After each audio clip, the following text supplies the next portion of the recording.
France en marche. La vie du Gaulois réfractaire est réglée par la pendule. Ainsi, grâce à elle, il est à l'heure au travail, chez lui, puis dans son lit. Debout, au travail, au dodo. Debout, au travail, au dodo, et ainsi de suite, le même sempiternel cérémonial d'un bout à l'autre de la semaine jusqu'au samedi, où il peut enfin se revêtir de son affreux gilet jaune pour aller flâner sur les grandes avenues de nos métropoles et goûter entre amis au doux parfum des gaz lacrymogènes.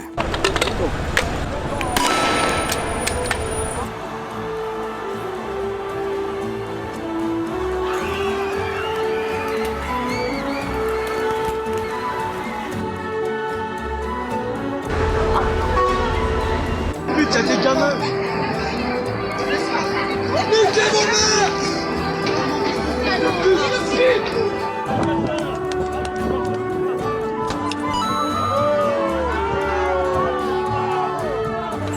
Bouge même pas, mon gars! C'est quoi? Ça pique les yeux, ça pique tous les jours! Ça pique tous les jours, c'est rien ça! Mais pourquoi continuer de vous plaindre, bande d'éternels insatisfaits? Vous qui luttez pour le référendum d'initiative populaire et pour une meilleure répartition des richesses, vous avez enfin obtenu gain de cause. En effet, qu'on se le dise, le grand débat national aura bien lieu.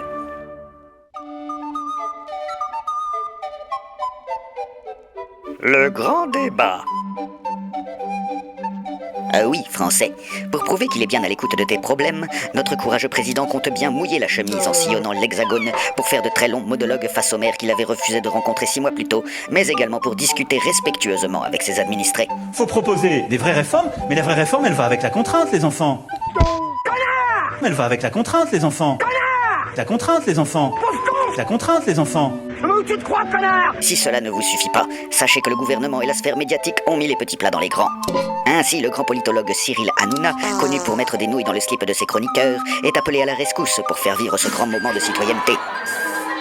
C'est pourquoi ce subtil pétomane accueillera la non moins délicieuse Marlène Schiappa, que tout le monde adore, pour qu'elle note sur un tableau vos propositions et qu'elle les fasse remonter jusqu'à notre magnanime leader, qui en fera des cocottes en papier puisqu'il ne changera rien à sa politique.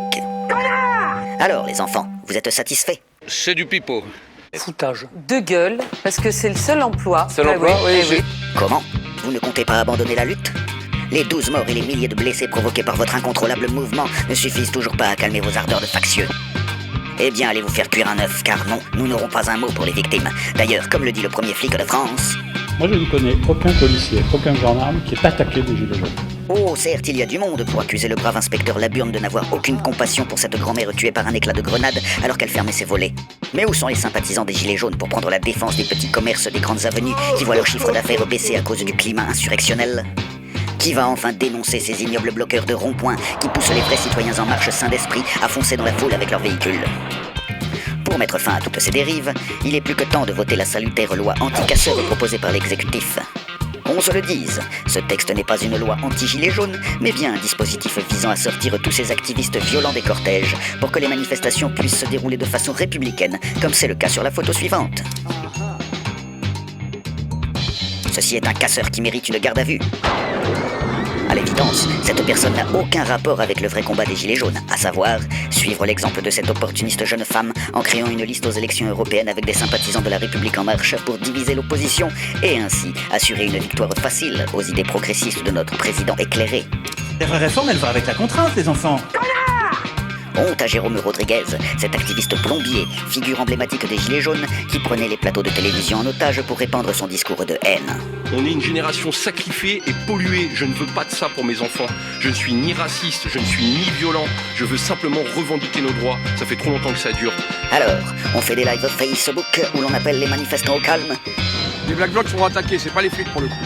Et les mecs, ils ont annoncé la couleur sur Facebook, ils ont dit qu'ils allaient venir. Pourquoi ils les arrêtent pas avant? Tenez, dans ta gueule le hipster. Oui, ce tir tendu est totalement gratuit.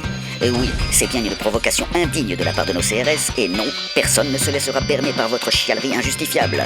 Et certainement pas les bons internautes en marche, qui ont su trouver les mots justes pour vous remettre à votre place.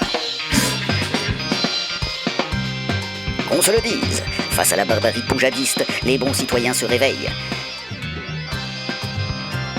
Gloire à la marche des foulards rouges, qui a réuni dimanche dernier au moins 3 millions de citoyens pauvres et pacifistes dans les rues de Paris pour défendre la démocratie et la non-violence. Au boulot!